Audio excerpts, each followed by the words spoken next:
Hi everyone, welcome to my channel.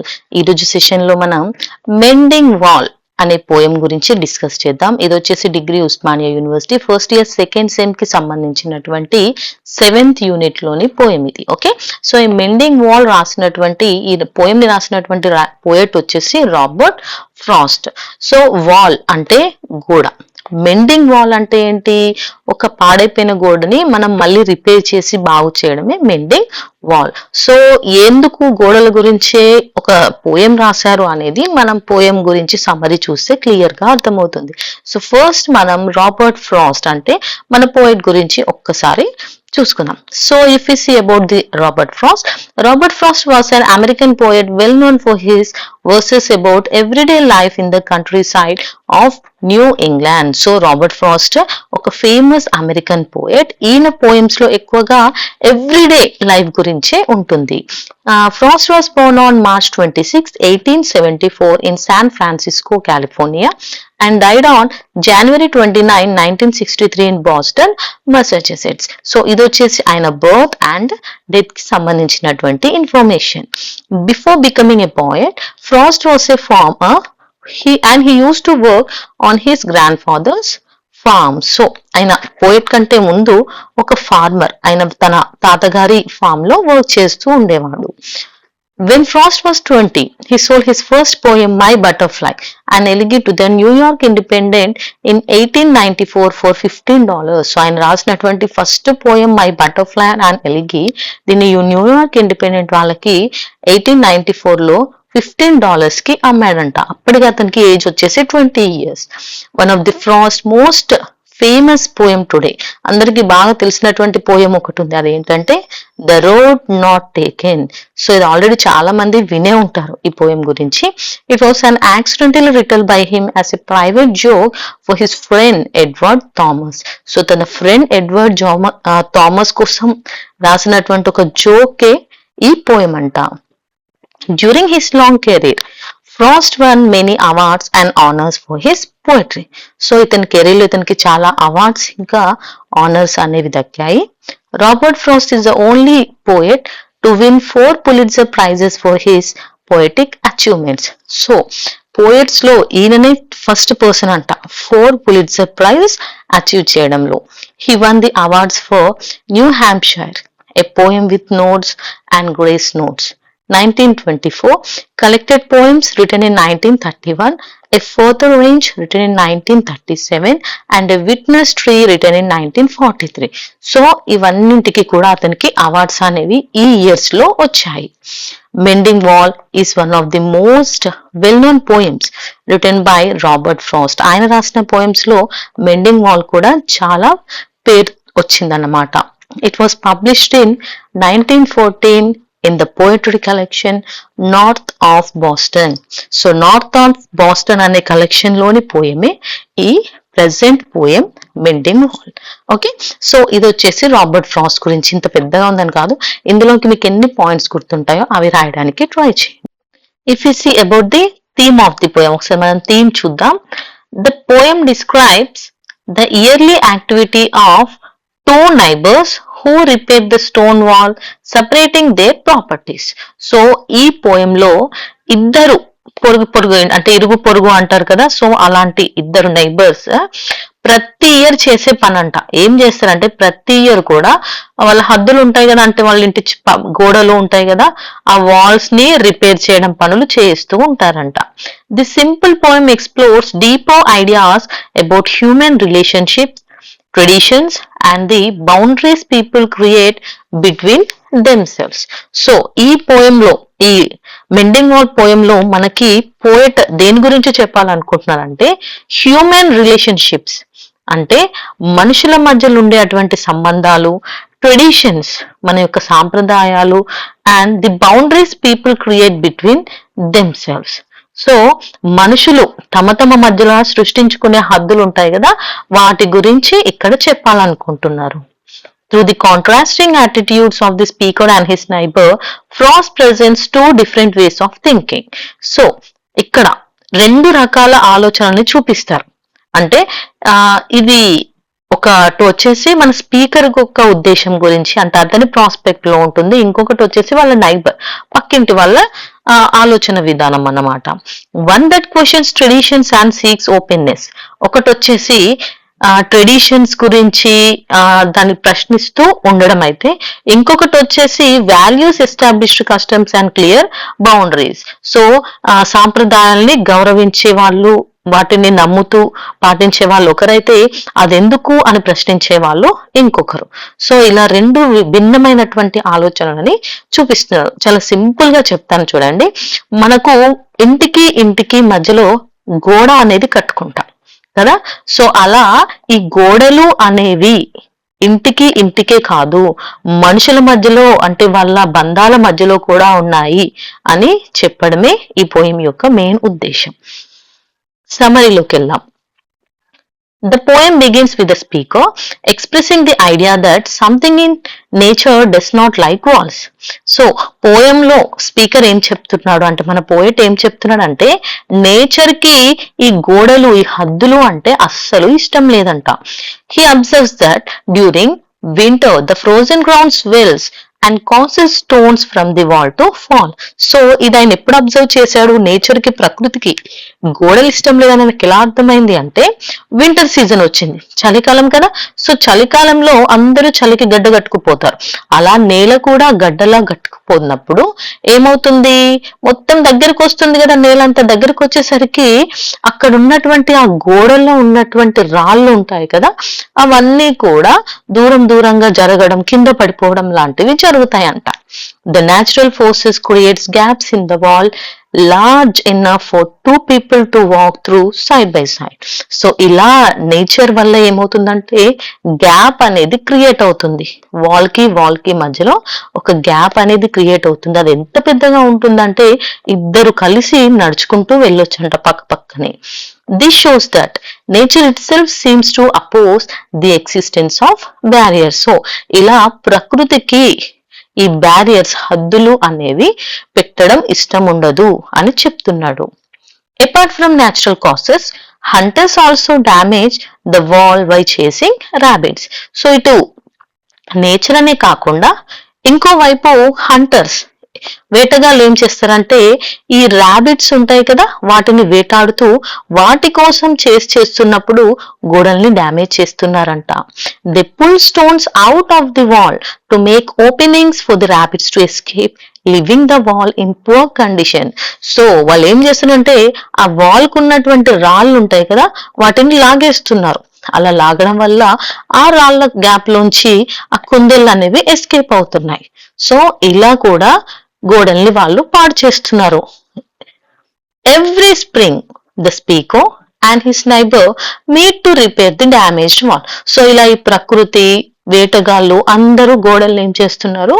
పాడు చేస్తున్నారు. Okay, so అలా జరుగుతున్నప్పుడు ప్రతి స్ప్రింగ్ సీజన్ అంటే వసంతకాలంలో స్పీకర్ అలాగే వాళ్ళ పక్కింటి అతను ఉంటారు కదా, ఇద్దరి మధ్యలో అయితే ఈ హద్దు, వాల్ అనేది ఉందో, వాళ్ళిద్దరూ కలిసి మీట్ అవుతారంట.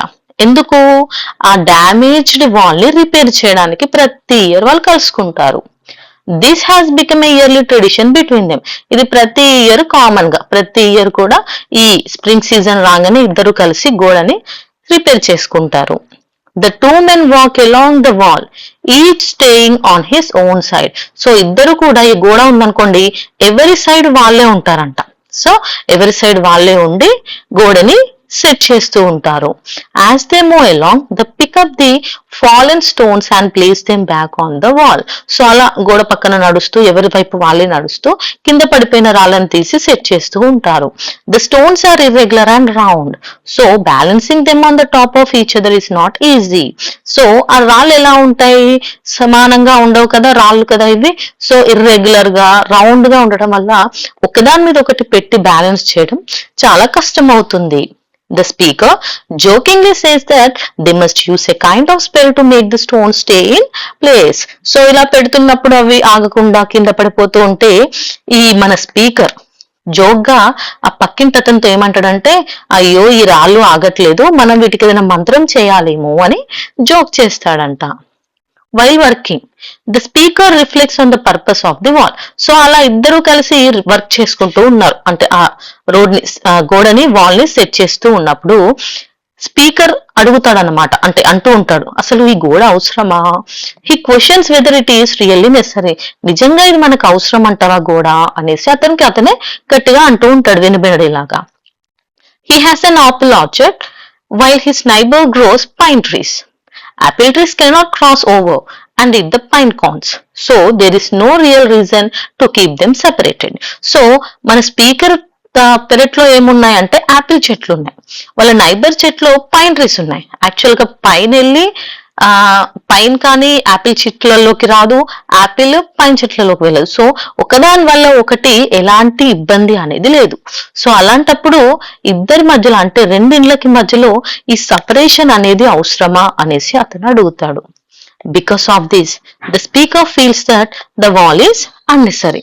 అసలు అనవసరంగా మనం ఈ వాల్ ని కట్టాము, దీన్ని అనవసరంగా మళ్ళీ ప్రతి ఇయర్ రిపేర్ చేస్తున్నాము అనేసి అంటాడు.